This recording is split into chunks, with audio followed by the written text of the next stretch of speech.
Cost ഗാർഡിന്റെ domestic ബ്രാഞ്ചിലെ previous year question papers ആണ് ഡിസ്കസ് ചെയ്യുന്നത്. അപ്പോൾ ആദ്യം നമ്മൾ ഈ ഒരു പാർട്ട് ഇംഗ്ലീഷ് പാർട്ടും അതുപോലെ തന്നെ ഈ ഒരു എക്സാമിനാണെന്നുണ്ടെങ്കിൽ ഇംഗ്ലീഷ്, ജനറൽ നോളജ്, സയൻസ്, അതുപോലെ തന്നെ ജനറൽ ഇന്റലിജൻസ്, ഈ ഒരു 4 സെക്ഷൻസ് ആണ് വരുന്നത്. അപ്പോൾ നമുക്ക് ആദ്യം ഈ ഒരു ഇംഗ്ലീഷിലെ ക്വസ്റ്റ്യൻസ് നോക്കാം. അപ്പോൾ ആദ്യത്തെ ഒരു ക്വസ്റ്റ്യൻ എന്ന് പറയുന്നത് read the following passage and answer the questions which follow it എന്ന് പറഞ്ഞ് നമുക്കൊരു പാസേജ് തന്നിട്ടുണ്ട്. ഈ ഒരു പാസേജ് നമുക്ക് വായിച്ചു നോക്കാം. അതിന് വേണ്ടി ഒരു ടൈമാണ് ഇപ്പം തന്നിരിക്കുന്നത്. ഒരു പാസേജ് ഉണ്ട്. അപ്പോൾ അവർ country give birth to a mighty soul and the shone like a become not only for India but also for the whole world, and yet it has done to death by one of our own brothers and competitors. How did this happen? You might think that it was an act of madness, but this was not sufficient to explain this tragedy and also justify it.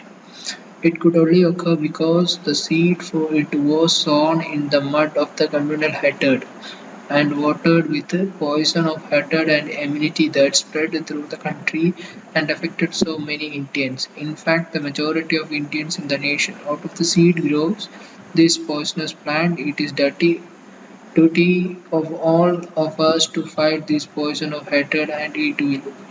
If we have learned anything from Gandhiji, we must bear no ill will or enmity towards any person.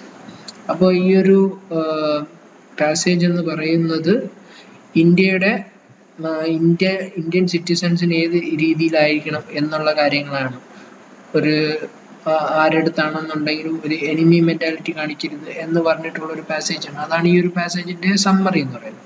അപ്പൊ ഇതുമായി ബന്ധപ്പെട്ട questions ആണ്. അപ്പൊ നിങ്ങൾക്ക് ഈ ഒരു passage വരുന്ന സമയത്ത് നിങ്ങൾ കെയർഫുൾ ആയിട്ട് വായിക്കണം. അതിനുവേണ്ടിയാണ് ഞാൻ ഇത്രയും ടൈം തന്നത്. അപ്പൊ ഇതിനകത്തുള്ള നമുക്ക് ക്വസ്റ്റ്യൻസ് നോക്കാം. ഇതിൽ ആദ്യത്തെ ക്വസ്റ്റ്യൻസ് എന്ന് പറയുന്നത് the mighty soul referred to in this passages. അപ്പൊ ഈ ഒരു ക്വസ്റ്റ്യനിലെ മൈറ്റി സോൾ എന്ന് പറയുന്ന ആരെയാണ് എന്ന് പറഞ്ഞിട്ടുണ്ട്. അപ്പൊ ഈ ഒരു പാസേജ് ആണെന്നുണ്ടെങ്കിലും മഹാത്മാഗാന്ധിയുമായി ബന്ധപ്പെട്ടതാണ്. അപ്പൊ അതുകൊണ്ട് തന്നെ ഇതിന്റെ ഓപ്ഷൻസ് ദ കമ്പാറ്റേറ്റേഴ്സ് ഉണ്ട്, Mahatma Gandhi, Indians, freedom of fighters എന്ന് പറഞ്ഞിട്ടുണ്ട്. അപ്പോൾ അതിന്റെ ഉത്തരം എന്ന് പറയുന്നത് മഹാത്മാഗാന്ധിയാണ്. ഓപ്ഷൻ ബി മഹാത്മാഗാന്ധിയാണ് ഇതിന്റെ ഉത്തരം എന്ന് പറയുന്നത്. അപ്പൊ അടുത്ത ചോദ്യം എന്ന് പറയുന്നത് ഗാന്ധിജി taught us. ഗാന്ധിജി നമ്മളെ എന്താണ് പഠിപ്പിച്ചത്? അപ്പോൾ ഇതിൽ options Hinduism, patriotism, universal brotherhood and humanity, അതുപോലെ തന്നെ കമ്മ്യൂണൽ ഹാറ്റഡ്. അപ്പൊ ഇതിൽ പാട്രിയോട്ടിസം ആണ് നമുക്ക് ഗാന്ധിജി പഠിപ്പിച്ചത്. അതുപോലെ തന്നെ യൂണിവേഴ്സൽ ബ്രദർഹുഡ് ആൻഡ് ഹ്യൂമാനിറ്റി പഠിപ്പിച്ചിട്ടുണ്ട്. അപ്പൊ അത് ഇതിനകത്ത് മെൻഷൻ ചെയ്യുന്നുണ്ട്. യൂണിവേഴ്സൽ ഹ്യൂമാനിറ്റിയെ കുറിച്ച് ഇതിനകത്ത് പറയുന്നുണ്ട്. അപ്പൊ ഇതിന് ഉത്തരം എന്ന് പറയുന്നത് സി ആണ്, യൂണിവേഴ്സൽ ബ്രദർഹുഡ് ആൻഡ് ഹ്യൂമാനിറ്റി. അപ്പൊ അതുപോലെ തന്നെ അടുത്തൊരു ചോദ്യം എന്ന് പറയുന്നത് Mahatma Gandhi was killed by A. Mahatma Gandhi was killed by A എന്ന് വെച്ചിട്ടുണ്ട്. അതെന്ന് പറയുന്ന വൺ ഓഫ് ദ കമ്പാട്രേറ്റ്സ് ആണ് അതിന്റെ ഉത്തരം എന്ന് പറയുന്നത്. അടുത്ത ചോദ്യം എന്ന് പറയുന്നത് suggest A suitable title for the passage. ഈ ഒരു എന്താ പറയാ, നമ്മുടെ ഈ ഒരു പാസേജിന് സ്യൂട്ടബിൾ ആയിട്ടുള്ള ഒരു ടൈറ്റില് സജസ്റ്റ് ചെയ്യാനാണ് പറഞ്ഞിരിക്കുന്നത്. അപ്പോൾ അതിൽ 4 ഓപ്ഷൻസ് ഉണ്ട്. Gandhiji and humanity, humanism, communal ഹാറ്റഡ് ആൻഡ് ഗാന്ധിസം എന്ന് പറഞ്ഞിട്ടുണ്ട്. അപ്പോൾ അതിന് സ്യൂട്ടബിൾ ആയിട്ടുള്ളത് ഗാന്ധിജി ആൻഡ് ഹ്യൂമാനിറ്റി ആണ് സ്യൂട്ടബിൾ ആയിട്ട് വരുന്നത്. അടുത്ത ചോദ്യം എന്ന് പറയുന്നത് the enmity that spread throughout India was sown in. ഈ ഒരു എനിമിറ്റിയുടെ കാര്യമാണ് പറയുന്നത്. അത് black cotton soil, mud of Haldighati, mud of communal ഹാറ്റഡ്, റെഡ് സോയിൽ. അതിന്റെ ഉത്തരം എന്ന് പറയുന്നത് മഡ് ഓഫ് കമ്മ്യൂണൽ ഹാറ്റഡ് ആണ്. അടുത്ത ചോദ്യം എന്ന് പറയുന്നത് 6ാമത്തെ ഒരു ചോദ്യം filling the blanks with prepositions എന്ന് പറയുന്ന സ്യൂട്ടബിൾ ആയിട്ടുള്ള ടേം നമ്മൾ യൂസ് ചെയ്യണം. അപ്പൊ അതാണെന്നുണ്ടെങ്കിൽ ഇവിടെ ചോദിച്ചിരിക്കുന്ന he scrambled dash his injuries. He scrambled his dash his injuries എന്ന് പറഞ്ഞ് ചോദിച്ചിട്ടുണ്ട്. അപ്പോൾ അതിനുത്തരം എന്ന് പറയുന്നത് he scrambled to his injuries എന്ന് വരും. അവിടെ ടു എന്ന് പറഞ്ഞാണ് വരുന്നത്. അപ്പോൾ അതിനുത്തരം സി ആണ്. അടുത്തൊരു ചോദ്യം എന്ന് പറയുന്നത് he died dash cholera. He died dash to cholera എന്ന് പറഞ്ഞിട്ടുണ്ട്. അപ്പോൾ അതിനുത്തരം എന്ന് പറയുന്ന 4 ഓപ്ഷൻസ് തന്നിട്ടുണ്ട്. From, of, by, to. He died from എന്നൊരിക്കലും വരില്ല. ഹി ഡൈഡ് ഓഫ് എന്ന് പറയുന്ന വരാം. അതുപോലെ തന്നെ അടുത്ത് വരുന്നത് ഹി ഡെഡ് ബൈ, അപ്പൊ അതും വരില്ല. ടൂം വരില്ല. അപ്പൊ അതിന് ഉത്തരം എന്ന് പറയുന്നത് ഓഫ് ആണ്. അപ്പൊ ഉത്തരം എന്ന് പറയുന്നത് ബി ആണ്. അടുത്ത 8ാമത്തെ ചോദ്യം എന്ന് പറയുന്നത് he was surprised dash the news എന്ന് പറഞ്ഞിട്ടുണ്ട്. അപ്പോൾ അതിന് ഓപ്ഷൻസ് ആണെന്നുണ്ടെങ്കിൽ from, at, with, for. He was surprised at ആണ് ഉത്തരം.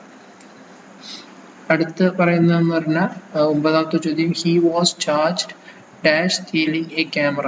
He was charged dash stealing a camera എന്ന് പറഞ്ഞു കൊടുത്തിട്ടുണ്ട്. He was charged with he was charged with stealing a camera. he was charged off എന്നൊരിക്കലും വരില്ല. അല്ലാന്നുണ്ടെങ്കിൽ he was charged in എന്ന് വരില്ല. he was charged with stealing a camera എന്ന് വരും. അടുത്ത ഒരു ചോദ്യം എന്ന് പറയുന്നത് 10ാമത്തെ ചോദ്യം ചൂസ് ദ അന്റോണിം എന്ന് പറഞ്ഞിട്ടുണ്ട്. സിനോണിംസ്, അന്റോണിംസ് എന്ന് പറഞ്ഞ 2 സെക്ഷൻസ് വരും. സിനോണിംസ് എന്ന് പറയുന്നത് മീനിങ് ആണ്. അന്റോണിംസ് എന്ന് പറയുന്നത് ഓപ്പോസിറ്റ് ആണ്. അപ്പൊ അത് നോട്ട് ചെയ്ത് വെക്കുക, അത് മാറിപ്പോകരുത്. അപ്പൊ അഡ്മയർ എന്ന് പറഞ്ഞു കഴിഞ്ഞാൽ നമ്മള് ഒരാളെ എന്താ പറയാ, അയാളെ ഫോളോ ചെയ്യുക, അല്ലെങ്കിൽ അയാളെ നമ്മൾ ഒരുപാട് ആരാധിക്കുക. അപ്പൊ ഈ ഒരു അഡ്മയറിന്റെ ഓപ്പോസിറ്റ് എന്ന് പറയുന്നത് ക്രിട്ടിസൈസ്. അതാണ് അതിന് ഉത്തരം. അപ്പൊ ഓപ്ഷൻ ബി ആണ്. അടുത്ത് 11ാമത്തെ ചോദ്യം എന്ന് പറയുന്നത് അറൈവ്. അറൈവ് എന്ന് പറഞ്ഞാൽ വന്നു. അതിന്റെ ഓപ്പോസിറ്റ് എന്താണ്? ഡിപ്പാർട്ട്. Option B. അടുത്ത ചോദ്യം എന്ന് പറഞ്ഞാൽ pick up the correct indirect narrations from the group. Indirect narration from the group അതാണ് പറഞ്ഞിരിക്കുന്നത്. അതാണെന്നുണ്ടെങ്കിൽ first question A he congratulated me saying that I had with a prize, I had win a prize എന്ന് പറഞ്ഞിട്ടുണ്ട്. He congratulated me saying that I had won a prize എന്ന് പറഞ്ഞിട്ടുണ്ട്. അതുപോലെ തന്നെ B പറഞ്ഞാണ് he congratulated me saying you had won a prize എന്ന് പറയുന്നുണ്ട്. He appreciated me saying I had won a prize എന്ന് പറയുന്നുണ്ട്. None of them. ഇങ്ങനെ 4 ഉത്തരങ്ങളാണ്. ഇതിലേതാണ് കറക്റ്റ് ഉത്തരം എന്നാണ് പറഞ്ഞിരിക്കുന്നത്. അപ്പൊ ഇതിൽ ഉത്തരം എന്ന് പറയുന്നത് നമുക്ക് വായിക്കാൻ മനസ്സിലായി. He congratulated me saying that I had won a prize. ഇതാണ്, ഇവിടെയാണ് അതിന്റെ ഒരു സെന്റൻസിൽ വ്യത്യാസം വരുന്നത്. I had won a prize എന്ന് പറയും. അപ്പൊ അതിന്റെ ഉത്തരം എന്ന് പറയുന്നത് എ ആണ്. അടുത്ത് സിനോണിംസ് ആണ് ചോദിച്ചിട്ടുള്ളത്. സിനോണിംസ് എന്ന് പറഞ്ഞാൽ അതിന്റെ മീനിങ് ആണ് ചോദിക്കുന്നത്. അപ്പൊ ഇവിടുത്തെ വേർഡ് എന്ന് പറയുന്നത് envious. envious എന്ന് പറയുന്ന വേർഡിന്റെ മീനിങ് എന്താണ് എന്നാണ് ഇവിടുത്തെ ചോദ്യം. envious എന്ന് പറഞ്ഞാൽ bitter ആണ് അതിന്റെ മീനിങ് എന്ന് പറയുന്നത്. അപ്പൊ ഈ ഒരു സിനോണിംസ് നിങ്ങൾ മാക്സിമം സിനോണിംസ് പഠിച്ചിട്ട് പോവുക. സിനോണിംസ് ആണെന്നുണ്ടെങ്കിലും അന്റോണിംസ് ആണെന്നുണ്ടെങ്കിലും ഒരുപാട് ക്വസ്റ്റ്യൻസ് വരും. അപ്പൊ അതൊരു നമുക്ക് അതിന്റെ ഒരു പാറ്റേൺ മനസ്സിലാവും. envious എന്നൊക്കെ പറയുന്നത് bitter ആണ്. അപ്പൊ അതുപോലെ തന്നെ സിനോണിംസ് നിങ്ങൾ കുറെ ക്വസ്റ്റ്യൻസ് നോക്കിയിട്ട് പോവാം. അത് 14ാമത്തെ ചോദ്യമാണെന്നുണ്ടെങ്കിൽ Tom was making a kite. Tom was making a kite എന്ന് പറഞ്ഞിട്ടുണ്ട്. അപ്പൊ അതിന് കൊടുത്തിരിക്കുന്നതെന്ന് പറഞ്ഞാൽ a kite was made by Tom അങ്ങനെ എഴുതാമോ, അല്ലെങ്കിൽ a kite is made by Tom അങ്ങനെ എഴുതാമോ, അല്ലാന്നുണ്ടെങ്കിൽ a kite was being made by Tom, അല്ലാന്നുണ്ടെങ്കിൽ ടോം മെയ്ഡ് എ കൈറ്റ്. ഇതിലേതാണ് കറക്റ്റ് ആയിട്ടുള്ള ഒരു സെന്റൻസ് എന്നുള്ളത്. അപ്പൊ ഈ kite was made by Tom എന്ന് പറയുന്നത് തെറ്റാണ്. A kite is made by Tom അതും തെറ്റാണ്. A kite was being made by Tom അത് കറക്റ്റ് ആണ്. അപ്പൊ അടുത്ത ഒരു ഓപ്ഷനാണ് ടോം മെയ്ഡ് എ കൈറ്റ് എന്ന് പറയുന്നതിനെ കാട്ടി a kite was being made by Tom അത് കറക്റ്റ് ആണ്. അപ്പൊ അതിന് ഉത്തരം എന്ന് പറയുന്നത് സി ആണ്. അടുത്ത് 15ാമത്തെ എന്ന് പറഞ്ഞാൽ filling the blanks with a suitable word. Proper ആയിട്ട് വരുന്ന ഒരു വേർഡ് വച്ച് നമുക്ക് ഈ ഒരു ഫില്ല് ചെയ്യാനാണ്.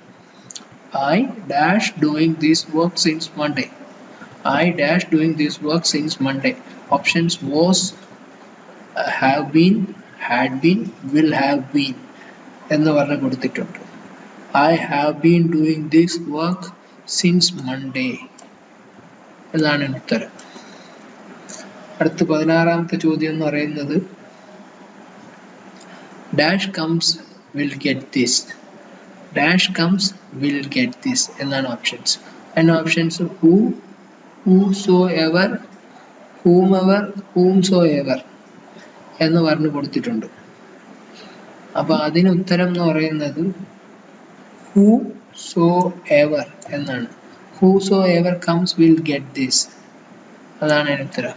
അല്ല നമ്മളിപ്പോ who comes will get this എന്ന് പറയുന്നതോ whomever comes എന്നോ whosoever comes എന്നോ whosoever comes എന്ന് പറയുന്നതാണ് കറക്റ്റ് ആയിട്ട് വരുന്ന ഉത്തരം. അടുത്ത് പറയുന്നത് noun of the given verb. ഈ ഒരു പറയുന്ന വെർബിന്റെ noun ഇതിനകത്താണെന്നുണ്ടെങ്കിൽ സേവ് എന്ന് പറയുന്നുണ്ട്. സേവ് എന്ന് പറയുന്നതിന് അവർ പറയുന്ന എന്താ പറയാ, സേഫ്, സേഫ്ലി, സേഫ്റ്റി, സേവ്ഡ് എന്ന് പറഞ്ഞു കൊടുത്തിട്ടുണ്ട്. സേവ് എന്ന് പറയുന്നതിന്റെ noun എന്ന് പറയുന്നത് സേഫ്റ്റി, ഓപ്ഷൻ സി. അടുത്ത് ചേഞ്ച് ദ വോയിസ്, ആ ഒരു സെന്റൻസിന്റെ വേ ഒന്ന് മാറ്റുക, ആ ഒരു ഉദ്ദേശിക്കുന്നത്. 18ാമത്തെ ചോദ്യം. ഇപ്പോൾ we added up the money and found that it was correct എന്നതാണ് സെന്റൻസ്. ഒന്നുകൂടെ പറയാം. We added up the money and found it was correct. ആ ഒരു സെന്റൻസിനെ എങ്ങനെ മാറ്റാം? അതിനൊരു 4 ഓപ്ഷൻസ് തന്നിട്ടുണ്ട്. The money was added up and found to be correct. അടുത്ത option correct it was found and the money was added up. അല്ല, the money added up by us and it was correctly found. അല്ല, the money added by us found it was correct എന്ന് പറയുന്നുണ്ട്. അപ്പൊ ഇതിലെ 2 options ആണ്. ആദ്യത്തെയും രണ്ടാമത്തെയും മാത്രം നമ്മൾ നോക്കിയാൽ മതി. The money was added up and found to be correct എന്ന് പറയുന്നതാണ് കറക്റ്റ് ആയിട്ടുള്ള ഉത്തരം. അപ്പോൾ ഓപ്ഷൻ എ ആണ് ഇതിന്റെ ഉത്തരം. 19ാമത്തെ ചോദ്യം എന്ന് പറയുന്നത് heavy rain prevented us to go to the cinema, no error എന്ന് പറയുന്നുണ്ട്. അപ്പോൾ അതിനകത്തുള്ള മിസ്റ്റേക്ക് വരുന്ന സെക്ഷൻ ഏതാണ്? Heavy rain prevented us to go to the cinema. അതിനകത്ത് തെറ്റുകളൊന്നുമില്ല. അപ്പോൾ അതുകൊണ്ട് തന്നെ അതിന്റെ ഉത്തരം എന്ന് പറയുന്നത് no error, option C, no error. If the majority of the individuals in a state prosper, the state itself would be prosper എന്ന് പറഞ്ഞിട്ടുണ്ട്. അപ്പൊ അതിന് ഉത്തരം ഏതാണ് എന്ന് പറഞ്ഞ് ചോദിച്ചിട്ടുണ്ട്. അപ്പൊ അതാണെന്നുണ്ടെങ്കിൽ നോ എറർ ആണ്. ആ ഒരു സെന്റൻസിനകത്ത് മിസ്റ്റേക്സ് ഒന്നുമില്ല. അപ്പൊ അതുകൊണ്ട് തന്നെ അതിന് ഉത്തരം സി ആണ്. അടുത്ത് നമ്മൾ ജനറൽ നോളജിലേക്ക് പോകും.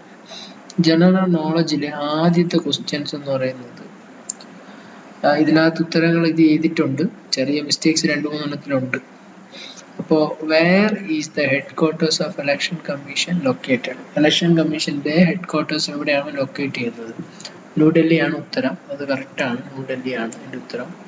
അതുപോലെ തന്നെ who elect the deputy chairman of Rajya Sabha? രാജ്യസഭയുടെ ഡെപ്യൂട്ടി ചെയർമാനെ എലക്ട് ചെയ്യുന്നത് ആരാണ് എന്ന് ചോദിച്ചിട്ടുണ്ട്. അതിന് ഉത്തരം എന്ന് പറയുന്നത് രാജ്യസഭയാണ്. രാജ്യസഭയാണ് ഈ ഒരു ചെയർമാനെ, രാജ്യസഭ ചെയർമാനെ, ഡെപ്യൂട്ടി ചെയർമാനെ സെലക്ട് ചെയ്യുന്നത്. അതുപോലെ തന്നെ അടുത്ത ചോദ്യം എന്ന് പറയുന്നത് name the city in which golden temple is located? ഏത് സിറ്റിയിലാണ്? അമൃത്സർ, സി. അപ്പൊ അടുത്ത ചോദ്യം first woman to B the prime minister in the world was? വേൾഡിൽ ഫസ്റ്റ് പ്രൈം മിനിസ്റ്റർ ആരാണ് എന്ന് ചോദിച്ചിട്ടുണ്ട്. അതിന് ഉത്തരം ശ്രീമാവോ ഭണ്ഡാർ നായിക് എന്ന് പറയുന്നതാണ്. ഉത്തരം സി ആണ്. അതുപോലെ തന്നെ who is the writer of Kamayani? Kamayani എന്ന് പറയുന്ന കൃതിയുടെ റൈറ്റർ ആരാണ് എന്ന് പറഞ്ഞ് ചോദിച്ചിട്ടുണ്ട്. അതിന് ഉത്തരം എന്ന് പറയുന്നത് ജയശങ്കർ പ്രസാദ് ആണ്. ഈ ഒരു കാമയാനി എന്ന് പറയുന്നത് കൃതിയുടെ രചയിതാവ്. അടുത്ത് who was properly known as Nightingale of India? Nightingale of India എല്ലാവർക്കും അറിയാവുന്ന ഉത്തരം സരോജിനി നായിഡു. അപ്പൊ അടുത്തൊരു ചോദ്യം എന്ന് പറയുന്നത് സന്തോഷ് ട്രോഫി ഏതൊരു ഗെയിമായി അസോസിയേറ്റ് ചെയ്യുന്നു എന്നാണ് ചോദിച്ചിട്ടുള്ളത്. സന്തോഷ് ട്രോഫി എന്ന് പറയുന്നത് ഫുട്ബോളാണ്. അടുത്ത ചോദ്യം where is India's first nuclear power station situated? ഇന്ത്യയിലെ ആദ്യത്തെ ന്യൂക്ലിയർ പവർ സ്റ്റേഷൻ എവിടെയാണ് സിറ്റുവേറ്റ് ചെയ്തിരിക്കുന്നത്? അപ്പോൾ where is the first Indian nuclear power plant station situate ചെയ്യുന്നതെന്ന് പറഞ്ഞു ചോദിച്ചിട്ടുണ്ട്. അതിന് ഉത്തരം തരാപൂർ ആണ് ഈ ഒരു ഫസ്റ്റ് ന്യൂക്ലിയർ പവർ പ്ലാന്റ് ഇന്ത്യയിൽ ലൊക്കേറ്റ് ചെയ്യുന്നത്. അടുത്ത ചോദ്യം എന്ന് പറയുന്നത് which of the following countries does not have a written constitution? ഇതിലെ ഏത് രാജ്യത്തിനാണ് റിട്ടേൺ കോൺസ്റ്റിറ്റ്യൂഷൻ ഇല്ലാത്തത് എന്ന് പറഞ്ഞു ചോദിച്ചിട്ടുണ്ട്. അപ്പോൾ അതിന് options England, Russia, France, Belgium എന്ന് പറഞ്ഞു കൊടുത്തിട്ടുണ്ട്. അതിന് ഉത്തരം എന്ന് പറയുന്നത് ഇംഗ്ലണ്ട് ആണ് ഉത്തരം, ഓപ്ഷൻ എ. അടുത്ത് 11ാമത്തെ ചോദ്യം എന്ന് പറയുന്നത് മോഹൻജിദാരോ എവിടെയാണ് ലൊക്കേറ്റ് ചെയ്തിരിക്കുന്നത് എന്ന് ചോദിച്ചിട്ടുണ്ട്. മോഹൻജിദാരോ മലനിര എവിടെയാണ് ലൊക്കേറ്റ് ചെയ്യുന്നത്? ലോഥൽ, റാംപൂർ, സിന്ധ്, നളന്ദ. അതിന് ഉത്തരം എന്ന് പറയുന്നത് സിന്ധ് ആണ്, ഓപ്ഷൻ സി ആണ് മോഹൻജിദാരോ ലൊക്കേറ്റ് ചെയ്തിരിക്കുന്നത്. അടുത്ത ചോദ്യം എന്ന് പറയുന്നത് Hazaribagh national park is located in the state of. Hazaribagh national park എവിടെയാണ് ലൊക്കേറ്റ് ചെയ്യുന്നത് എന്ന് ചോദിച്ചിട്ടുണ്ട്. ഉത്തരം ജാർഖണ്ഡ് ആണ്, ഓപ്ഷൻ സി ജാർഖണ്ഡ്. അടുത്ത 13ാമത്തെ ചോദ്യം എന്ന് പറയുന്നത് the court language of Mughals was. മുഗൾസിന്റെ സമയത്ത് കോട്ട് ലാംഗ്വേജ് ഏതായിരുന്നു എന്ന് ചോദിച്ചിട്ടുണ്ട്. ഉത്തരം ഉറുദു ആണ്. അതുപോലെ തന്നെ അടുത്ത ചോദ്യം എന്ന് പറഞ്ഞാൽ വേർ വാസ് ദ ഫസ്റ്റ് ഗോൾമേജ്. ഗോൾമേജ് എന്ന് പറയുന്നത് ആദ്യത്തെ ഫസ്റ്റ് ഗോൾമേജ് എവിടെയാണ് എന്ന് ചോദിച്ചിട്ടുണ്ട്. അതിന് ഉത്തരം എന്ന് പറയുന്നത് ലണ്ടൻ ആണ്, ലണ്ടൻ. അടുത്ത 15ാമത്തെ ചോദ്യം who is the writer of the invisible man. Invisible മാൻ്റെ റൈറ്റർ ആരാണ് എന്ന് ചോദിച്ചിട്ടുണ്ട്. അതിന് ഉത്തരം H.G. വെൽസ്. H.G. വെൽസ് ആണ് ഈ ഒരു ഇൻവിസിബിൾ മാൻ എന്ന ബുക്കിന്റെ രചയിതാവ്. അതുപോലെ തന്നെ അടുത്ത ക്വസ്റ്റ്യൻ എന്ന് പറയുന്നത് income tax is collected by. Income tax is collected by ഏതൊരു ഏജൻസി അല്ലെങ്കിൽ ഏത് ഡിപ്പാർട്ട്മെന്റിന്റെ കീഴിലാണ്? Central government, state government, RBI, none of this. അതിന് ഉത്തരം സെൻട്രൽ ഗവൺമെന്റ് ആണ് ഈ ഒരു ഇൻകം ടാക്സിന്റെ കളക്ഷൻ വരുന്നത്. അടുത്ത ചോദ്യം എന്ന് പറയുന്നത് which country flag has 5 colours. Which country flag has 5 colours. ഏത് രാജ്യത്തിന്റെ ഫ്ലാഗിനാണ് 5 കളർ വരുന്നത്? അതിന് ഉത്തരം പോർച്ചുഗലാണ്, ഓപ്ഷൻ എ. അടുത്ത് 19ാമത്തെ ചോദ്യം എന്ന് പറയുന്നത് ഇയർ ഷോർട്ടസ്റ്റ് ഡേ ഈസ്. വർഷത്തിലെ ഷോർട്ടസ്റ്റ് ഡേ, ഏറ്റവും ദൈർഘ്യം കുറഞ്ഞ ദിവസം വർഷത്തിൽ ഏത് ദിവസമാണ് എന്ന് ചോദിച്ചിട്ടുണ്ട്. ഡിസംബർ 22 ആണ് ഏറ്റവും ഷോർട്ടസ്റ്റ് ആയിട്ടുള്ള ഡേ. അടുത്ത ചോദ്യം എന്ന് പറയുന്നത് who invented rail engine. Rail engine ആരാണ് ഇൻവെന്റ് ചെയ്തത് എന്ന് ചോദിച്ചിട്ടുണ്ട്. അതിന് ഉത്തരം എന്ന് പറയുന്നത് ജോർജ് സ്റ്റീഫൻസൺ. ജോർജ് സ്റ്റീഫൻസൺ ആണ് ഈ ഒരു റെയിൽ എഞ്ചിന്റെ ഇൻവെന്റ് ചെയ്തത്. അപ്പോൾ അടുത്ത് നമ്മൾ നോക്കാൻ പോകുന്നത് ഈ ഒരു ജനറൽ ഇന്റലിജൻസ് ആണ്. അപ്പോൾ ജനറൽ ഇന്റലിജൻസിലേക്ക് നമുക്ക് പോവാം. അപ്പൊ ഈ ഒരു ജനറൽ ഇന്റലിജൻസിൽ പോകുമ്പോൾ എല്ലാവരുടെ പറയേണ്ട ഒരു കാര്യം എന്ന് പറഞ്ഞു കഴിഞ്ഞാൽ നിങ്ങൾ ഈ ഒരു ഇന്റലിജൻസിന്റെ ക്വസ്റ്റ്യൻസ് വരുമ്പോൾ ആദ്യം തന്നെ നിങ്ങൾ ക്വസ്റ്റ്യൻ പേപ്പറിനകത്ത് A തൊട്ട് A to Z വരെ എഴുതുക. അതിന് ഡിനോട്ടേഷൻ കൊടുക്കുക. 1 to 26 വരെ A to Z-ന് വാല്യൂ കൊടുക്കുക. നിങ്ങൾ ഏത് ക്വസ്റ്റ്യൻ വന്നാലും അതിന് ഈ ഒരു ലോജിക്കൽ റീസണിങ്ങും ജനറൽ ഇന്റലിജൻസുമായി ബന്ധപ്പെടുന്ന എല്ലാ ക്വസ്റ്റ്യൻസിലും ഈ ഒരു മെത്തേഡ് യൂസ് ചെയ്യേണ്ടി വരും. അപ്പൊ അത് എഴുതിയിടുക. അപ്പൊ ഈ ഒരു ലോജിക്കൽ റീസണിങ്ങിന്റെ ആണെന്നുണ്ടെങ്കിൽ ഞാൻ ഇതിനു മുമ്പ് ഒരു വീഡിയോ ഡൽഹി പോലീസിന് വേണ്ടി ചെയ്തു. ആ ഒരു ഡൽഹി പോലീസിന്റെ ക്വസ്റ്റ്യൻ പേപ്പർ ഒരുപാട് പേർക്ക് യൂസ്ഫുൾ ആയിരുന്നു. അപ്പൊ അതിന്റെ ലിങ്ക് ഞാൻ ഡിസ്ക്രിപ്ഷൻ ബോക്സിനകത്ത് കൊടുത്തിരിക്കാൻ ചെക്ക് ചെയ്ത് നോക്കാം. അതുപോലെ തന്നെ നമ്മൾ ഇതുപോലെ ഒരുപാട് ലോജിക്കൽ റീസണിങ്ങിന്റെയും കറണ്ട് അഫയേഴ്സിന്റെ ഒക്കെ കോസ്റ്റ് ഗാർഡിന്റെ ക്രാഷ് കോഴ്സിൽ നമ്മൾ എടുക്കുന്നുണ്ട്. അപ്പൊ അതിന്റെ ലിങ്ക് ഞാൻ ഡിസ്ക്രിപ്ഷൻ ബോക്സിനകത്ത് കൊടുത്തിട്ടുണ്ട്. താല്പര്യമുള്ളവർക്ക് ആ ഒരു ഫോറം ഫിൽ ചെയ്യാം, അവർക്ക് ക്രാഷ് കോഴ്സിലേക്ക് ജോയിൻ ചെയ്യാൻ പറ്റും. അപ്പൊ നമുക്ക് ഇപ്പോൾ ഈ ഒരു ജനറൽ ഇന്റലിജൻസിനെ നോക്കാം. അപ്പൊ ഇതിനകത്താണെന്നുണ്ടെങ്കിൽ പോസ്റ്റ്മാൻ എന്ന് പറയുന്നത് ലെറ്ററുമായി ബന്ധപ്പെടുന്നു. അപ്പോൾ ഒരു ടീച്ചർ ഏതുമായി ബന്ധപ്പെടുന്നു എന്നതാണ് ചോദ്യം. ഓപ്ഷൻസ് അവർ കൊടുത്തിട്ടുണ്ട്. Knowledge, experience, idea, wisdom. Positive ലെറ്ററുമായി ബന്ധപ്പെടുന്നു. അതുപോലെ ടീച്ചർ എന്ന് പറയുന്നത് നോളജുമായി ബന്ധപ്പെടുന്നു. അപ്പോൾ അതിൻ്റെ ഉത്തരം എന്ന് പറയുന്നത് എ, നോളജ്. അപ്പോൾ സാഡ് എന്ന് പറയുന്നത് ക്രൈ. സാഡ് എന്ന് പറയുന്നത് ക്രൈ. അപ്പോൾ ആംഗ്രി എന്ന് പറയുന്നത് എന്തുമായി ബന്ധപ്പെടുന്നു? അപ്പോൾ ചിയർ അല്ല, ഒരു കാരണവശാലും ചിയർ അല്ല, റോറും അല്ല, വോയിസും അല്ല, ഷൗട്ടാണ്. ആംഗ്രി എന്ന് പറയുന്നത് ഷൗട്ടുമായി ലിങ്ക് ചെയ്യുന്നു. അടുത്ത മൂന്നാമത്തെ ഒരു ചോദ്യം എന്ന് പറയുന്നത് which one of the given responses would be the meaningful order of the following words? ഈ തന്നിരിക്കുന്ന words lips, eyes, nose, ears, forehead, ഇതിൻ്റെ ആ ഒരു ഓർഡർ വന്നു കഴിഞ്ഞാൽ മീനിങ് ആയിട്ടുള്ള ഒരു ഓർഡർ ഏതിനാണ് ഈ ഒരു മീനിങ് ആയിട്ടുള്ള ഓർഡർ എന്നാണ് ചോദിച്ചിരിക്കുന്നത്. അപ്പോൾ ആദ്യം 1 2 3 4 5 എന്ന ഓപ്ഷൻ ഉണ്ട്. Lips, eyes, nose, ears, forehead. അതിൽ എന്താ പറയുക, അതിനൊരു മീനിങ് ആയിട്ട് തോന്നുന്നില്ല. അടുത്ത ആദ്യത്തെ ബി എന്ന് പറയുന്നത് 5 4 3 2 1. 5 ഫോർഹെഡ്, ഇയേഴ്സ്, അത് കഴിഞ്ഞ് നോസ്, ഐസ്, ലിപ്സ്. അതിനും ഒരു മീനിങ് ആയിട്ട് തോന്നുന്നില്ല. അടുത്ത് സി 5 2 4 3 1 എന്ന് പറയുന്നുണ്ട്. അപ്പോൾ 5 എന്ന് പറയുന്നത് ഫോർഹെഡ്, മേല്, അത് കഴിഞ്ഞ് കണ്ണ്, അത് കഴിഞ്ഞ് ചെവികൾ, അത് കഴിഞ്ഞ് നോസ്, അത് കഴിഞ്ഞ് ലിപ്പ്. അപ്പോൾ അത് എന്ന് പറയുന്നത് ആ ഒരു കറക്റ്റ് ഓർഡറിലാണ് വന്നിരിക്കുന്നത്. അടുത്ത് ഡി ആണെന്നുണ്ടെങ്കിൽ 1 3 4 2 5. 1 ലിപ്പ്, അത് കഴിഞ്ഞിട്ട് 3 നോസ്, അതിൻ്റെ 4 ഇയേഴ്സ്, 2 എന്ന് പറയുന്നത് ഐസ്, 5 എന്ന് പറയുന്നത് ഫോർഹെഡ്. ഈ ഒരു 2 ഓർഡർ ഉണ്ട്. എന്നാലും നമ്മൾ ജസ്റ്റ് ഒരു മീനിങ് ആയിട്ടുള്ള ഒരു നോക്കുമ്പോൾ ഈ ഒരു സി തന്നെയാണ് ആ ഒരു ഓർഡർ, മീനിങ് ആയിട്ടുള്ള ഒരു ഓർഡർ. അപ്പോൾ അത് നമ്മളൊന്ന് നോക്കിയാൽ മതി. ജസ്റ്റ് തല, കണ്ണ്, ചെവി, മൂക്ക്, ലിപ്പ്, ആ ഒരു രീതി. അപ്പോൾ അതാണ് അതിൻ്റെ ഉത്തരം. അടുത്തൊരു ചോദ്യം എന്ന് പറയുന്നത് how many triangles are there in the given? ഈ ഒരു ഫിഗറിനകത്ത് എത്ര ട്രയാങ്കിൾ ഉണ്ട്?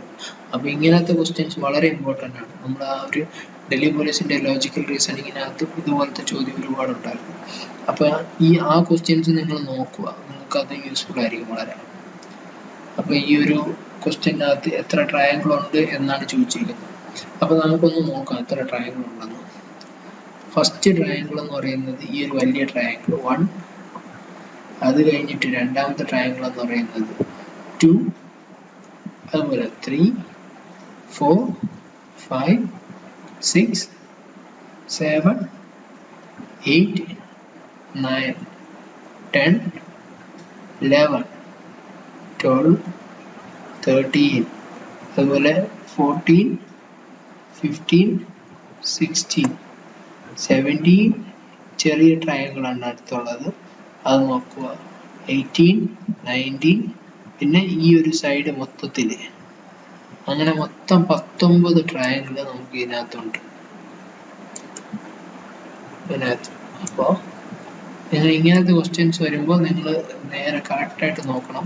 ഓരോ സൈഡിൽ നിന്നായിട്ട് ഫുൾ കംപ്ലീറ്റ് ചെയ്ത് പോകാം. 1 2 3 4 5 6 7 8 9 10 11 13 14 15 16 17 18 19, മൊത്തം 19 ട്രയാങ്കിൾസ് ഈ ഒരു ഫിഗറിനകത്തുണ്ട്.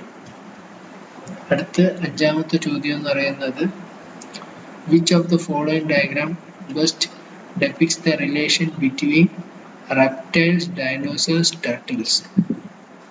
ഈ ഒരു ഡയഗ്രാമിൽ ഏറ്റവും കൂടുതൽ കൺവീനിയൻ്റ് ആയിട്ട് ഒരു റിലേഷൻസ് ബന്ധപ്പെടുത്തുന്ന ഏതാണ്? Reptiles, dinosaurs, turtles. അത് മൂന്നുമായി ബന്ധപ്പെടുന്നത് എങ്ങനെയാണ് എന്ന് പറഞ്ഞ് ചോദിച്ചിട്ടുണ്ട് ഈ ഒരു അഞ്ചാമത്തിൽ. അപ്പോൾ അത് ഇപ്പോൾ നമ്മളിത് നോക്കുകയാണെന്നുണ്ടെങ്കിൽ ആദ്യത്തിൽ ഡൈനോസേഴ്സ്, റെപ്റ്റൈൽസ്, ഈ ഒരു ടർട്ടിൽസും മൂന്നും കണക്റ്റഡ്. അതേസമയത്ത് നമ്മൾ ഈ ഒരു ബി ഫിഗർ നോക്കുകയാണെന്നുണ്ടെങ്കിൽ മൂന്നും ഇന്റർ കണക്റ്റഡ് എന്നൊരു രീതിയിലാണ് എടുത്തിരിക്കുന്നത്. അതേസമയത്ത് നമ്മളിവിടെ സി നോക്കുകയാണെന്നുണ്ടെങ്കിൽ 2 കണക്റ്റഡ് ആണ്, ഒന്ന് ജസ്റ്റ് വേറൊരു രീതിയിലാണ്. അടുത്ത നാലാമത്തെ നോക്കുകയാണെന്നുണ്ടെങ്കിൽ ഒന്നിലെ സെയിം ഫീച്ചേഴ്സ് ആണ് ബാക്കി രണ്ടെണ്ണം കാണിക്കുന്നത്. അപ്പോൾ ഇവിടെ നമ്മൾ നോക്കുകയാണെന്നുണ്ടെങ്കിൽ റെപ്റ്റൈൽസും ടർട്ടിൽസും ജന്തുക്കളാണ്. അതുകൊണ്ട് തന്നെ ഈ ഒരു റെപ്റ്റൈൽസും ടർട്ടിൽസും ഇന്റർലിങ്ക്ഡ് ആണ് 1, 2. അതേസമയത്ത് ഡൈനോസേഴ്സ് എന്ന് പറയുന്നത് വേറൊരിതാണ്. അതാണ്. അപ്പോൾ അതുകൊണ്ട് തന്നെ ഇതിൻ്റെ ഒരു ഓപ്ഷൻസ് എന്ന് പറയുന്നത് സി ആയിരിക്കും ഇതിൻ്റെ ഉത്തരം. അപ്പോൾ നിങ്ങൾ ഈ ഒരു ലോജിക്കൽ റീസൺസ് ഒരുപാട് ചെയ്താൽ മാത്രമേ നിങ്ങൾക്ക് ഈ ഒരു ജനറൽ ഇന്റലിജൻസ് മനസ്സിലാവും. അപ്പോൾ അത് കറക്റ്റായിട്ട് അതിൻ്റെ ആ ഒരു കൺസെപ്റ്റ് മനസ്സിലാക്കി എടുക്കുക. അടുത്ത ആറാമത്തെ ചോദ്യം എന്ന് പറയുന്നത് a statement is given followed by 2 conclusions 1 and 2. ഒരു സ്റ്റേറ്റ്മെന്റ് ഉണ്ട്, അതിന് 2 conclusion. You have to consider the statement to be true even if it seems to be variance from the commonly known facts. You have to decide what of the given conclusion, if any, follow from the given statement. തന്നിരിക്കുന്ന കൺക്ലൂഷൻസിൽ നിങ്ങൾ അതിന് ഒരു common ആയിട്ടുള്ളത് കണ്ടുപിടിക്കുക എന്നുള്ള രീതിയിലാണ് statement നിന്ന് government of India has recently announced several concessions and offered attractive packages to foreign visitors. അതാണ് സ്റ്റേറ്റ്മെന്റ്. ഗവൺമെന്റ് ഓഫ് ഇന്ത്യ ഒരുപാട് കൺസെഷൻസും അതുപോലെ തന്നെ അട്രാക്റ്റീവ് ആയിട്ടുള്ള പാക്കേജും ഫോറിനേഴ്സിന് വേണ്ടി ഇൻട്രൊഡ്യൂസ് ചെയ്തു. അതിന്റെ conclusion now more number of foreigners will visit India എന്ന് പറയുന്ന 1 ആണ് സ്റ്റേറ്റ്മെന്റ് 1. അടുത്ത statement 2 the government of India seems to be serious in attracting tourist. 2 statement ആണ് തന്നിരിക്കുന്നത്. അപ്പോൾ അതിൽ നമുക്ക് ട്രൂ ആയിട്ട് തോന്നുന്ന കാര്യം ഓൺലി കൺക്ലൂഷൻ 1 ഫോളോസ്. അപ്പോൾ ഇതിന്റെ കൺക്ലൂഷൻസ് 2 കൺക്ലൂഷൻസ് ഉണ്ട്. Now more number of foreigners will visit India, അതുപോലെ government of India seems to be serious in attracting tourist. അപ്പോൾ ഇതിൽ 2 ഓപ്ഷൻസ് ഉണ്ട്. Only 1 conclusion follows, only conclusion 2 follows. അതുപോലെ തന്നെ 1ഉം 2ഉം ഫോളോ ചെയ്യുന്നില്ല എന്നുണ്ട്. അതുപോലെ തന്നെ പിന്നെ പറയുന്നതെന്ന് പറഞ്ഞു കഴിഞ്ഞാൽ ഈ ഒരു നമ്മുടെ 2ഉം ഒരേ രീതിയിൽ ഫോളോ ചെയ്യുന്നു എന്നുള്ളത്. അപ്പോൾ ഇതിനകത്ത് ഈ ഒരു സ്റ്റേറ്റ്മെന്റിനെ ബേസ് ചെയ്ത് നോക്കുമ്പോൾ ഗവൺമെന്റ് ഓഫ് ഇന്ത്യ ഫോറിനേഴ്സിനെ കൂടുതൽ അട്രാക്ട് ചെയ്യാൻ വേണ്ടി സീരിയസ് ആയിട്ട് ചിന്തിക്കുന്നു. അതുപോലെ തന്നെ ഈ ഒരു ഇനിഷ്യേറ്റീവ് എടുക്കുന്നുണ്ട് തന്നെ കൂടുതൽ ഫോറിനേഴ്സ് വിസിറ്റ് ചെയ്യും. അപ്പോൾ ഇതിന്റെ ആൻസർ എന്ന് പറയുന്നത് ഡി ആണ്. Both conclusions 1 and 2 follows. അടുത്ത 7ാമത്തെ ചോദ്യം എന്ന് പറയുന്നത് which of the answer figure will complete the question figure. ഈ ഒരു ക്വസ്റ്റ്യൻ ഫിഗറിനെ ഏതൊക്കെ ഫിഗറാണ് കറക്റ്റായിട്ട് കംപ്ലീറ്റ് ചെയ്യാൻ പറ്റുന്നതെന്ന് പറഞ്ഞ് ചോദിച്ചിട്ടുണ്ട്. അപ്പോൾ ഇതിനെ ബാക്കി ഇതിൻ്റെ എങ്ങനെയായിരിക്കും ഇതിൻ്റെ അടുത്തൊരു ഫിഗർ വരുന്നതെന്ന് പറഞ്ഞ് ചോദിച്ചിട്ടുണ്ട്. നമ്മൾ നോക്കേണ്ട ഒരു കാര്യമുണ്ട്. ഈ ഒരു ഫിഗറിനകത്താണെന്നുണ്ടെങ്കിൽ ഇവിടെ ഇവർക്ക് ഒരു ക്ലോസിംഗ് ഉണ്ട്, അതുപോലെ ഒരു ക്ലോസിംഗ് എന്തായാലും സൈഡിൽ വരും. അപ്പോൾ ഇതല്ല. അടുത്ത ഈ ഒരു ഫിഗർ നോക്കുകയാണെന്നുണ്ടെങ്കിൽ നമുക്ക് അതിനകത്ത് ഈ ഒരു സെയിം ഫിഗർ റെപ്രസെൻറ്റേഷൻ ഇവിടെയും വരുന്നുണ്ട്. ഇവിടെ നമ്മൾ നോക്കുമ്പോഴത്തേക്കും 4 സൈഡിൽ എൻഡിങ് ഇല്ല. ഇവിടെ നമ്മൾ നോക്കുകയാണെന്നുണ്ടെങ്കിൽ ഈ സൈഡിലെ ക്ലോസിങ്ങും ഇല്ല. അപ്പോൾ അതുകൊണ്ട് തന്നെ ഈ ഒരു ഫിഗറാണ് correct figure. Option B is the correct answer. അടുത്ത 8ാമത്തെ ഒരു ചോദ്യം നോക്കുകയാണെന്നുണ്ടെങ്കിൽ from the given answer figure select the order which question figure is hidden embedded. ഈ ഒരു ഫിഗറിന് കറക്റ്റായിട്ട് ആൻസർ ചെയ്യാൻ പറ്റുന്ന ഫിഗർ ഏതാണ് എന്ന് പറഞ്ഞ് ചോദിച്ചിട്ടുണ്ട്. ഈ ഒരു ഫിഗർ ആണെന്നുണ്ടെങ്കിൽ നമുക്ക് ഇവിടെ ഒരു കാരണവശാലും ഫില്ല് ചെയ്യാൻ പറ്റാത്ത പൈ ആണ്. അടുത്ത ഈ ഒരു ഫിഗർ ആണെന്നുണ്ടെങ്കിലും അതിന്റെ പാർട്ടീഷൻ കറക്റ്റ് അല്ല. ഇവിടെ ആണെന്നുണ്ടെങ്കിൽ കറക്റ്റ് അല്ല. അതേസമയത്ത് നമ്മൾ ഇവിടെ നോക്കുകയാണെന്നുണ്ടെങ്കിൽ ഈ ഒരു പാർട്ടീഷൻ എന്ന് പറയുന്നത് കറക്റ്റായി ഇവിടെ പ്ലേസ് ചെയ്യാൻ പറ്റുന്ന ഒരു പാർട്ടീഷൻ ആണ്. അപ്പോൾ അതുകൊണ്ട് തന്നെ ഓപ്ഷൻ ഡി ആണ് കറക്റ്റ് ഉത്തരം. അടുത്ത 9ാമത്തേതാണെന്നുണ്ടെങ്കിൽ a piece of paper is folded and cut and shown below the question which of the indicate how it will apply. ഈ ഒരു ക്വസ്റ്റ്യൻ എന്ന് പറയുന്നത് കഴിഞ്ഞ ഡൽഹി പോലീസ് കോൺസ്റ്റബിളിന് ചോദിച്ചൊരു ക്വസ്റ്റ്യൻ ആണ്. ഈ ഒരു സെയിം ക്വസ്റ്റ്യൻ തന്നെ ചോദിച്ചു. അപ്പോൾ ഇമ്പോർട്ടൻ്റ് ആയിട്ടുള്ള ഒരു ക്വസ്റ്റ്യൻ ആണ്. ഇത് ഫോൾഡ് ചെയ്തതിന് ശേഷം ഇതിനകത്ത് ഹോൾ വരുന്നതാണെന്നുണ്ടെങ്കിൽ എങ്ങനെയായിരിക്കും എന്ന് പറഞ്ഞ് ചോദിച്ചു. അപ്പോൾ ഇവിടെ ഒരു കൊടുത്തിട്ടുണ്ട്, അതിൻ്റെ ഒരു സെക്ഷനാണ് കൊടുത്തിരിക്കുന്നത്. അടുത്ത സെക്ഷൻ എങ്ങനെയായിരിക്കും എന്ന് പറഞ്ഞാണ് ചോദിച്ചിരിക്കുന്നത്. ഇതിൻ്റെ രണ്ട് സൈഡ് ഇത് ഒരു ഫോൾഡ് ചെയ്തതിന് ശേഷം ചെയ്തിരിക്കുന്നതാണ്. ആ ചെയ്ത് വരുമ്പോഴത്തേക്കും നമുക്ക് ഇതൊരു ഫുൾ ഫിഗർ ആയിട്ട് വരും. അപ്പോൾ അതുകൊണ്ട് തന്നെ ഈ ഒരു ഓപ്ഷൻ ഡി ആണ് അതിൻ്റെ ഉത്തരം. അടുത്ത 10ാമത്തെ ചോദ്യം എന്ന് പറയുന്നത്, if A mirror is placed on the line MN എന്ന് പറയുന്ന ലൈനിൽ മിറർ പ്ലേസ് ചെയ്ത് കഴിഞ്ഞാൽ then which of the answer figure is correct image of the given question? ഈ ഒരു ക്വസ്റ്റ്യനിലെ ഇമേജ് എങ്ങനെയായിരിക്കും? ഒരു ഫിഗർ, ഒരു മിറർ നമ്മളൊരു MN എന്ന് പറയുന്ന ലൈനിൽ വച്ച് കഴിഞ്ഞാൽ അതെങ്ങനെയായിരിക്കും എന്നതാണ് ചോദ്യം. അപ്പൊ അതെന്ന് പറയുന്നത് നമ്മളിപ്പോൾ വച്ചിരിക്കുന്ന മിറർ എന്ന് പറയുന്നത് നമ്മൾ ഇറക്റ്റ് ആയിട്ട് വരും എന്ന് പറഞ്ഞാൽ ജസ്റ്റ് ഓപ്പോസിറ്റ് ആയിട്ടായിരിക്കും ഈ ഒരു ഫിഗർ വരുന്നത്. അപ്പോൾ നമുക്ക് ഇവിടെ ആണെന്നുണ്ടെങ്കിൽ മേളിലോട്ട് അപ്വേർഡിലോട്ട് ഈ ഒരു കർവ് വന്നു കഴിഞ്ഞാൽ ഇത് തിരിഞ്ഞു വരും. അപ്പോൾ ഈ ഒരു ഡൗൺവേർഡ് ആയിട്ട് കർവ് വരും. അപ്പോൾ അതിന് ഉത്തരം എന്ന് പറയുന്നത് എ ആണ്. അപ്പോൾ ഇങ്ങനത്തെ ക്വസ്റ്റ്യൻ നോട്ട് ചെയ്ത് ചെയ്യാം. മിറർ വരുമ്പോൾ മിററിന് ഇൻവേർഡ് ആയിട്ടായിരിക്കും, അപ്വേർഡും ഡൗൺവേർഡും ആയിരിക്കും. അതിൽ അപ്വേർഡ് ആയിട്ടുള്ളത് ഡൗൺവേർഡ് വരും, അതുപോലെ ഡൗൺവേർഡ് ഉള്ളത് അപ്വേർഡ് ആയിട്ടും വരും.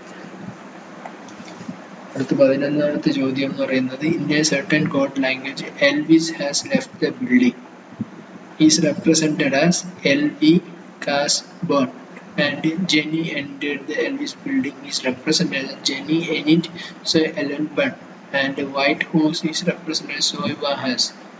What was the code?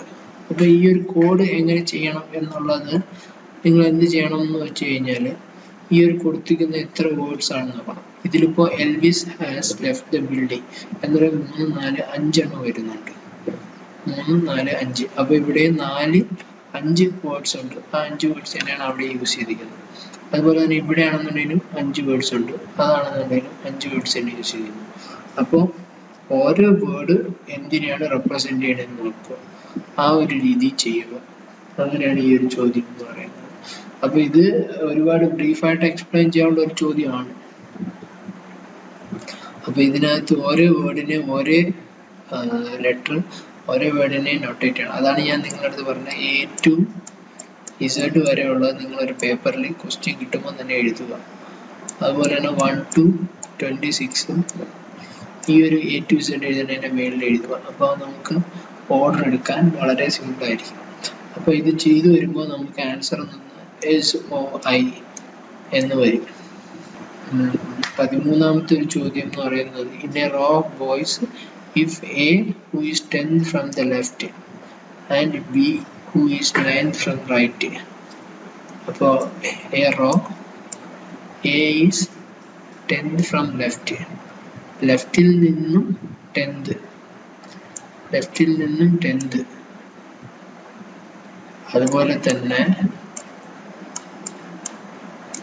B who is 9th from right, റൈറ്റിൽ നിന്നും B എന്ന് പറയുന്നത് 9th ആണ്. B A who is 9th from the right interchange their position. A become 15th from the left. How many boys are there in the group? അപ്പോൾ ഈ ഒരു ഗ്രൂപ്പിനകത്ത് എത്ര boys ഉണ്ട് എന്നതാണ് ചോദ്യം. അതെന്ന് പറയുന്നത് 23 പേര് കാണും.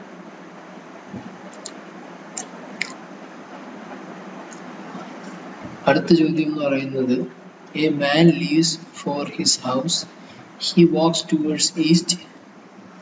A man leaves his house, ഒരു വ്യക്തി അയാളുടെ വീട് ഇട്ട് ഇറങ്ങുന്നു. വാക്സ് ടുവേർഡ്സ് ഈസ്റ്റ്, ഈസ്റ്റിലേക്ക് നടക്കുന്നു, ഈസ്റ്റിലേക്ക് നടക്കുന്നു. After moving a distance of 20 metre, 20 metre നടന്നതിന് ശേഷം ആ വ്യക്തി ടേൺസ് സൗത്ത്, സൗത്തിൽ ടേൺ ചെയ്തു, 10 കിലോമീറ്റർ നടന്നു.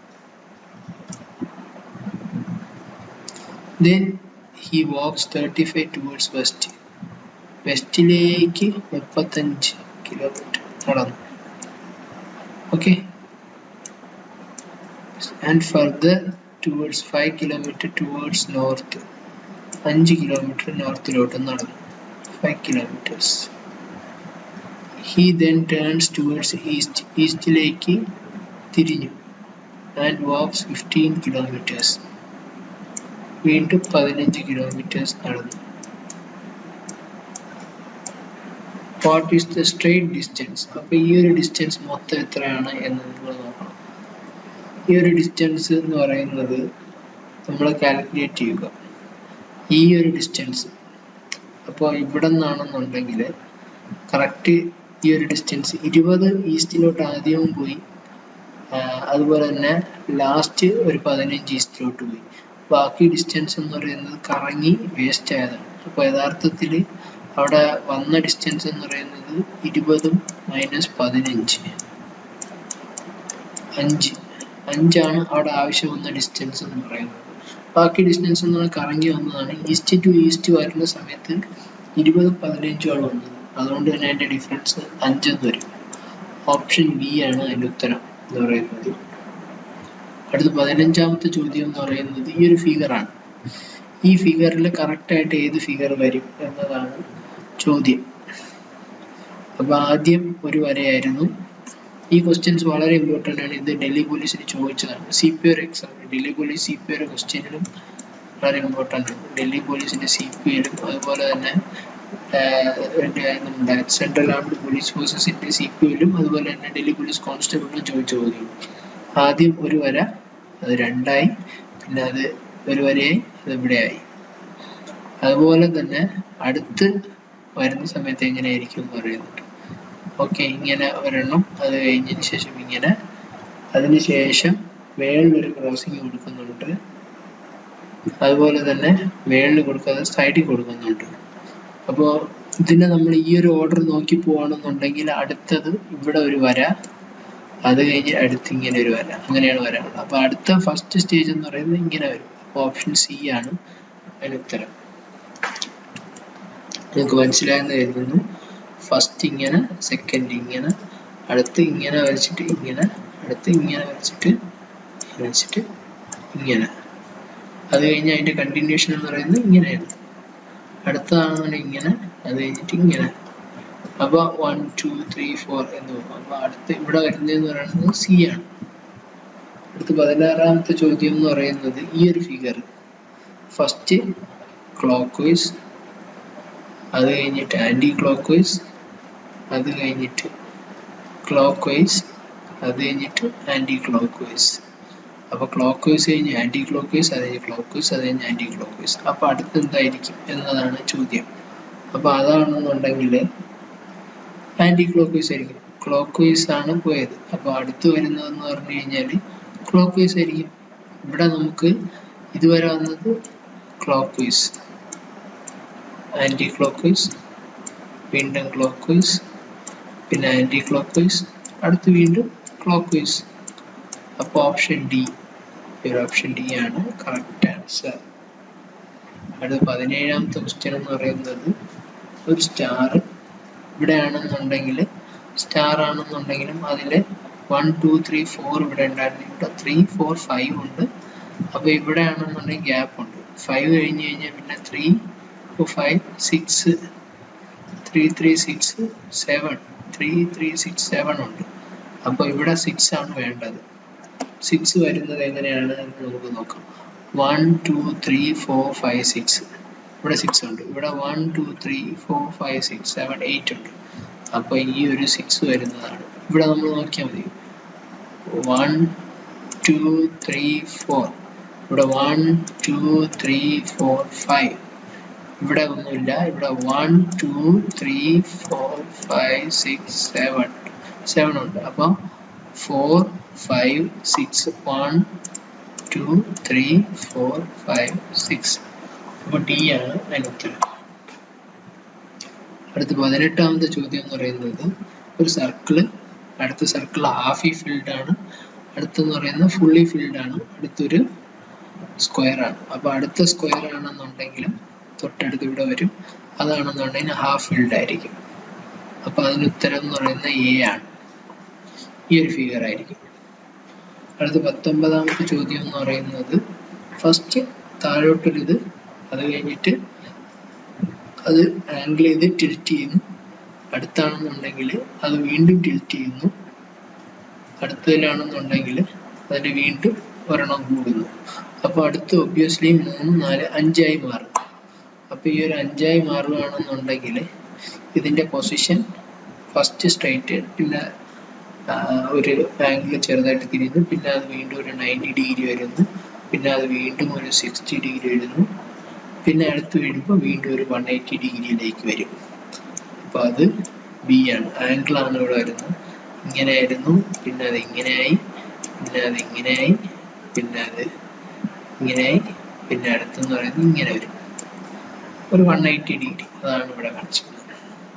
അടുത്ത 20ാമത്തെ ചോദ്യം, how many days are there from 26 January 2004 to 15 May 2004 both days include. ഈ പറയുന്ന 2 ദിവസം ഇൻക്ലൂഡ് ചെയ്യുമ്പോൾ, അപ്പോൾ നമുക്കത് നോക്കാനാണെന്നുണ്ടെങ്കിൽ കൈ ക്ലോസ് ചെയ്ത് വെച്ച് കഴിഞ്ഞാൽ നമുക്ക് അറിയാൻ പറ്റും 30 ഡേയ്സ് 31 ഡേയ്സ് ഉള്ള മന്ത് ഏതൊക്കെയാണെന്ന്. അപ്പോൾ അത് വെച്ച് നമുക്ക് നോക്കാൻ പറ്റും. ജാനുവരി എന്ന് പറയുന്നത് 31 ഡേയ്സ് ഉള്ള ഒരു മാസമാണ്.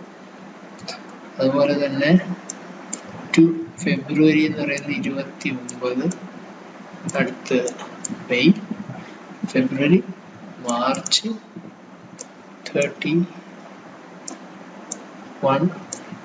മാർച്ച്, ഏപ്രിലാണ് 30, മെയ് ആണെന്നുണ്ടെങ്കിൽ 31. അപ്പോൾ ഇതെല്ലാം കൂടെ കൂട്ടി വരുമ്പോൾ നമുക്ക് 111 ദിവസം വരും. അപ്പോൾ ഇത്രയാണ് ഈ ഒരു പോസ്റ്റ് വാല്യൂ DBയിലെ നമുക്ക് ഇമ്പോർട്ടൻ്റ് ആണെന്ന് എനിക്ക് തോന്നിയ കുറച്ച് ക്വസ്റ്റ്യൻസ് ആണ്. ഇനിയും ക്വസ്റ്റ്യൻസ് ഉണ്ട്, അത് നമ്മുടെ ക്രാഷ് കോഴ്സിനകത്തുണ്ട്.